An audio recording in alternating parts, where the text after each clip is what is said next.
I've been thinking a lot about what I actually want this year. Not what I want to accomplish, not what I want to build, but who I want to become. And the truth is, my goals this year are very simple, but they're not easy. I want to be grateful. I want to be faithful in the present. I don't want to rush God's hand. I don't want to complicate my life. I don't want to live in a Jesus plus gospel, because Jesus in himself is enough. And I want to recognize that I am living in an answered prayer each and every day. In my marriage, in my child, in the work that I do, the steadiness of our life right now. Because there were seasons where everything, and I mean everything, felt like survival. There was constant problem solving, constant reacting, constant creativity just to keep things afloat.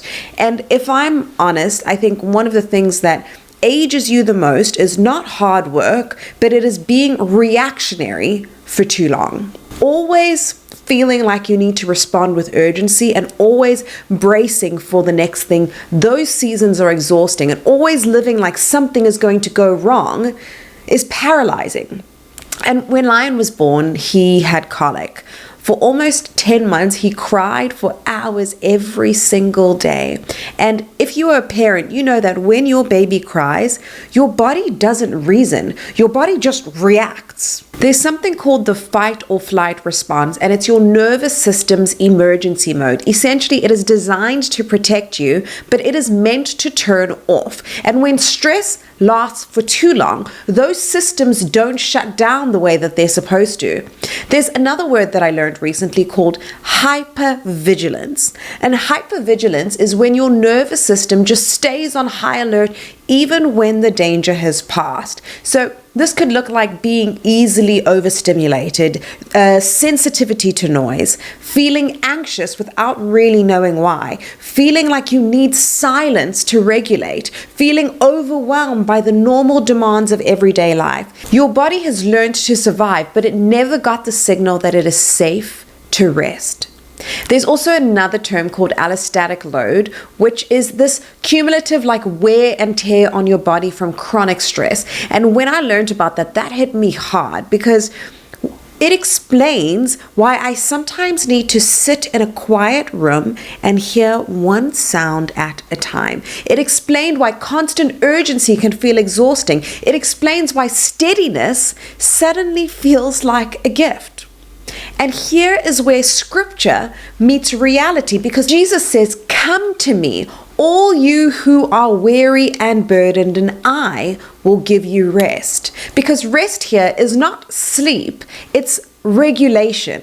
It is your soul learning that it doesn't need to stay on God anymore. And that is why I love the scriptures and the story of Mary and Martha. Because when we read the story, Martha was the one that was doing the more, and Mary was doing what was necessary. In Luke 10, verse 38 to 42, it says, "As Jesus and his disciples were on their way, he came to a village where a woman named Martha opened her home to him. She had a sister called Mary who sat at the Lord's feet," imagine this, "listening to what he said. But Martha was distracted by all the preparations that had to be made. She came to him and asked, 'Lord, why don't you care that my sister has left me to do the work by myself? Tell her to help me.'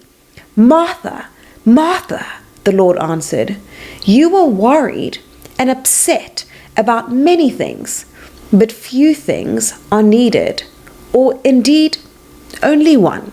Mary has chosen what is better, and it will not be taken away from her.'" If you notice in this passage, Jesus didn't rebuke work. He rebuked distraction that was disguised as devotion. It says, "You are worried and upset about many things, but only one thing is needed." Because Mary, she didn't add, she just stayed. And I think that is the invitation for this season of my life, because I want to grow as a mother. I want to grow in my marriage. I want to grow as a colleague and a steward of what God has given me. But I don't want to grow by adding more to my schedule. I want to grow by becoming more faithful where I already am. And the Bible warns us over and over again about the instinct to add. Because in the wilderness, God gave Israel daily manna. You remember the story. He gave them daily manna, not surplus. And any time they tried to store more than they needed, and this is the human in us, it's spoilt. Because excess before maturity rots the soul. And even Jesus himself did not rush. He withdrew often. He slept during storms. He did not respond to every single demand of life. He did not heal everyone in a day. And if the Son of God lived with rhythm and restraint, then urgency is not holiness.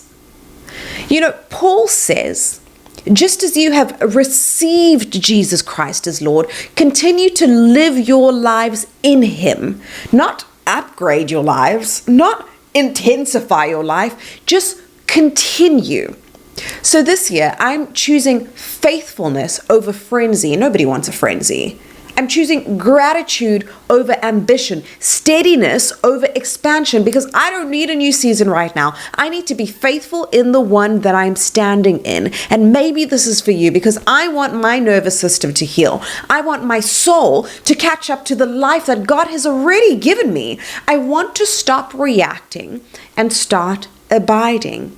And I believe that there is a joy to be found in the ebbs and the flows of everyday simple obedience, not because nothing is happening, but because God is. And until next time, let's love more, and I'll see you at the next PSA. If we could just slow it down and be obedient to the everyday and be faithful to what is in our hands, what a life that we would live. If this message helped you, if you resonate with it, share it with the first person that comes to mind. We have an entire playlist, 188 videos from Felix and I that are created for you and those around you. Definitely give them a listen, and we'll see you next week.